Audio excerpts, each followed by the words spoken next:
S'il y a bien quelque chose qui attire le public dans le monde de la Japanimation, ce sont sans doute les antagonistes. Ces personnages, souvent charismatiques et dotés d'une complexité fascinante, sont essentiels à l'intrigue. Ils offrent un véritable défi aux héros. Leur motivation, parfois nuancée et compréhensible, apporte une profondeur narrative qui enrichit l'ensemble de l'œuvre. Leur combat épique et leur évolution psychologique laissent une empreinte indéniable, transformant souvent ces figures obscures en icônes incontournables de la culture populaire. Il arrive même qu'ils éclipsent totalement les protagonistes, devenant les véritables stars des séries ou des films. Parmi ces personnages marquants, on trouve un antagoniste particulièrement sous-coté, Nox de la série Wakfu.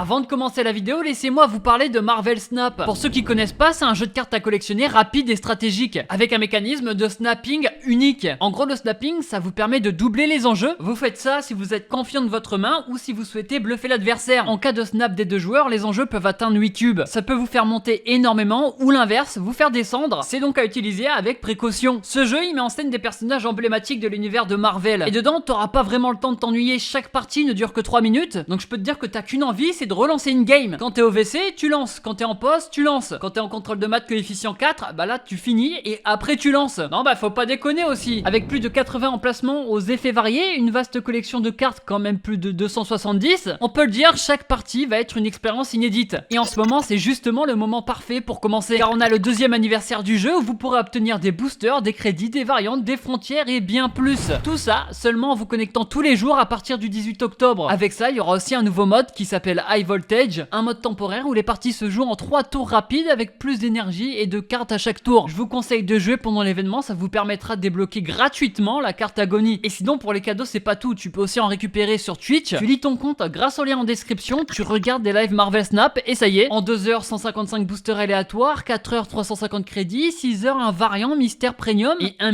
245 322 heures. Non, t'es obligé d'abuser comme ça tout le temps? Bref, on se donne rendez-vous sur Marvel Snap. Diffusé pour la première fois en 2008, Wakfu s'impose comme l'un des plus grands animes francophones. Créée par Ankama Animation, cette série d'animation s'inspire de l'univers du jeu en ligne Dofus. Elle nous plonge dans le monde des 12, un univers fantastique peuplé de créatures magiques, de héros au pouvoir extraordinaire et même de guides d'aventuriers. Et Wakfu a réussi à se faire une place de choix dans l'animation. Grâce à son univers riche et original, ses personnages attachants et son animation colorée qui lui donne un design unique.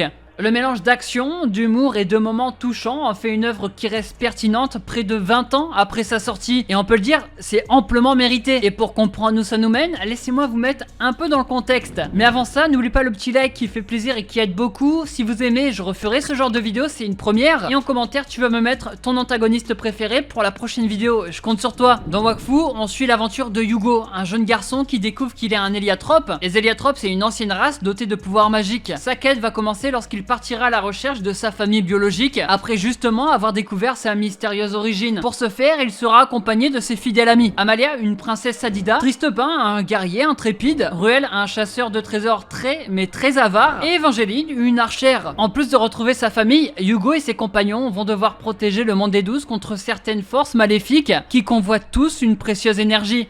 Rapidement, Yugo et ses compagnons croiseront le chemin de Noximilien, mieux connu sous le nom de Nox. Il incarnera l'un des antagonistes les plus tragiques et captivants de l'univers de Wakfu. Son histoire complexe, marquée par ses choix déchirants et sa quête de pouvoir, en fait un personnage mémorable qui questionne nos valeurs et nos perceptions du bien et du mal. Et vous savez, si Michel Montaigne a dit un jour « La vie n'est en soi ni bien ni mal, c'est la place du bien et du mal selon que vous la leur faites ». Sachez que pour Nox, cette phrase a un sens et on va le voir tout de suite. Avant de devenir le redoutable Nox, il était Noximilien, surnommé l'horloger. Un homme brillant certes, mais son talent ne suffisait pas à régler les dettes qui s'accumulaient. Malgré cette pression, il gardait la tête haute, grâce à sa femme, ses 3 enfants et son fidèle chien. Sauf que leur quotidien paisible prendra une autre tournure lorsque Noximilien découvrira un mystérieux cube dans une grotte, l'Héliacube. Cet artefact magique d'une puissance incroyable qui peut stocker et catalyser une quantité de Wakfu apparemment illimitée. Fasciné par sa complexité, Noximilien va se plonger dans l'étude de l'Héliacube. Les jours vont passer dans son atelier, il va analyser sans sang relâche l'énergie que dégage cet objet. Mais peu à peu, cette fascination se transformera en obsession, le coupant de sa famille et l'isolant dans son propre monde. Inquiet de son comportement, sa famille décide d'aller vivre dans une île lointaine, là où ils vont se faire tuer par le chaos d'Ogrest. Lorsque Noximilien va apprendre la nouvelle, son plan est simple, il faut accumuler suffisamment de Wakfu avec le cube pour remonter le temps, retourner avant le drame pour corriger ses erreurs. Et regardez-le, ce brillant horloger. Malheureusement, dans sa quête de Wakfu, il a oublié que certaines choses, comme le temps et la perte, ça ne peut pas être manipulé. Ou peut-être qu'il l'a pas oublié. Il l'a oublié ou il l'a pas oublié? Depuis ce jour, 200 ans de désolation. Noximilien est devenu Nox, le visage même du chaos. Il a obtenu les terres de l'univers pour obtenir du Wakfu, jusqu'à le prendre de chaque être vivant qu'il croisait. À côté de ça, il va créer sa propre armée, grâce à des machines mécaniques. On les appelle les Noxines. Ils sont programmés pour traquer et drainer le Wakfu. Et à partir de ce moment, Nox ne montre plus aucune pitié. Chaque personne qu'il va croiser, ça va devenir une proie potentielle. Il absorbera toute son énergie vitale jusqu'à ce qu'il ne lui reste plus rien. Nox est-il devenu le monstre qu'il chasse ou est-il simplement devenu le produit de sa propre quête dévorante? Malheureusement, les victimes, ça donne pas assez d'énergie. Non, il lui faudra bien plus. Son ultime but, ça va être l'arbre de vie. Un arbre sacré du royaume Sadida possédant une énergie immense. Alors Nox, à bord de sa gigantesque horloge volante, fait route vers cet arbre de vie. Sa quête de Wakfu le pousse à s'attaquer à cette source d'énergie immense, essentielle à l'équilibre du royaume Sadida. Alors les Sadida, protecteurs de cet arbre sacré, se préparent à défendre leur terre. Une bataille immense va commencer avec la magie de la nature contre les envahisseurs mécaniques. Malgré leur magie et leur courage, les Sadida sont dépassés. Les machines de Nox détruisent tout sur leur passage, ravageant la forêt sacrée, et chaque seconde qui passe rapproche Nox de l'arbre de vie, jusqu'à finalement l'atteindre. Sa main commence à briller, et ça y est, l'énergie vitale de l'arbre commence à s'étendre sous le pouvoir de Nox, mais il reste encore un nouvel espoir. Hugo, l'héliatrope, qui va tenter de le stopper, et ça avant qu'il ne soit trop tard. Le combat entre Hugo et Nox va s'engager, une lutte entre deux forces opposées, et d'un côté Nox alimenté par le Wakfu volé, capable de manipuler le temps et l'espace, et de l'autre côté le jeune héliatrope, agile et déterminé. Malheureusement, les attaques de Nox sont dévastatrices, le pouvoir qu'il a acquis est immense. Heureusement, Hugo va pas se laisser intimider, offrant au spectateur un moment épique et un potentiel dénouement. Mais Nox va mettre fin au combat, il a eu ce qu'il voulait. Ça y est, il a accumulé assez de Wakfu, il va enfin pouvoir remonter le temps.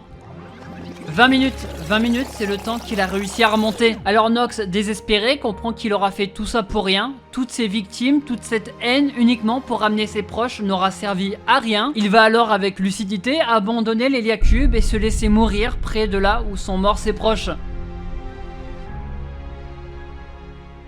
Et si je vous disais que Nox, malgré ses actes horribles, était en fait le véritable héros tragique de l'histoire de Wakfu? À votre place, je m'aurais pas cru, mais je vais vous prouver le contraire. Nox est un antagoniste qui s'oppose au personnage principal, Hugo. Il n'est que son contraste. D'un côté, on a Hugo, le héros altruiste, prêt à tout pour sauver le monde et ses proches. Dès le départ, il se sacrifie constamment pour protéger le bien commun, même quand cela signifie renoncer à ses propres rêves, comme celui de retrouver sa famille biologique. Il incarne cet idéalisme où chaque décision est prise dans l'espoir de sauver le plus grand nombre de personnes et de préserver l'équilibre du Wakfu. Face à lui, on retrouve Nox, un homme brisé, conduit par une quête désespérée, ramener sa famille à tout prix. Contrairement à Hugo, Nox est prêt à détruire tout un monde pour parvenir à ses fins. Il siphonne le Wakfu, tue des innocents non pas par pur mal, mais par une quête d'espoir égoïste. Il est convaincu qu'en remontant le temps grâce à l'Héliacube, tout pourrait être effacé et réparé. Nox est la parfaite incarnation d'un homme aveuglé par sa douleur qui sacrifie des milliers de vies pour en sauver quelques-unes. Il est finalement le miroir de la tragédie humaine. Son parcours soulève des questions profondes sur l'égoïsme ou l'altruisme. Jusqu'à où sommes-nous prêts à aller pour sauver ceux que nous aimons? Nox incarne ce dilemme, mettant en lumière la complexité des émotions humaines. Il n'est pas simplement un antagoniste, il est le résultat d'une douleur non traitée. Il représente la face la plus cruelle du deuil et de l'obsession, là où Hugo symbolise l'espoir et la résilience. Deux personnages, deux destins, mais une même souffrance. Et là, moi je vous pose la question, dites-moi en commentaire, ça m'intéresse énormément. Si toute votre famille meurt dans un accident demain, mais que vous trouvez un objet qui vous permet de remonter le temps, serez-vous prêt à de gros sacrifices pour tenter de sauver votre famille? Oui, pourquoi et non pourquoi développer, ça m'intéresse. L'issue du combat peut être interprétée comme une affirmation de l'idéalisme de Hugo face au désespoir de Nox. En laissant Hugo triompher, l'auteur souligne que l'espoir, l'amour et l'altruisme peuvent l'emporter même dans les situations les plus sombres. Cela envoie un message fort sur la valeur du sacrifice et la nécessité de se battre pour un avenir meilleur, et ça même si le passé est marqué par la douleur et la perte. Cela encourage l'idée que même si les obstacles semblent insurmontables, la résilience et la compassion peuvent mener à un résultat positif. C'est là toute la tragédie de Nox. Il ne cherche pas la domination ni la destruction comme tant d'autres antagonistes. Non, lui il veut simplement réécrire le passé. C'est un homme brisé qui dans sa quête de rédemption est prêt à détruire des vies innocentes et même des mondes entiers pour récupérer ce qu'il aime. Vous comprenez maintenant pourquoi je vous ai dit que Nox est le héros de l'anime Wakfu, car selon Michel de Montaigne, le bien et le mal dépend du sens que vous lui faites. Et franchement, Nox est un très bon antagoniste. Il peut se tenir droit devant face à des grands noms de la Japanimation. On l'oubliera jamais.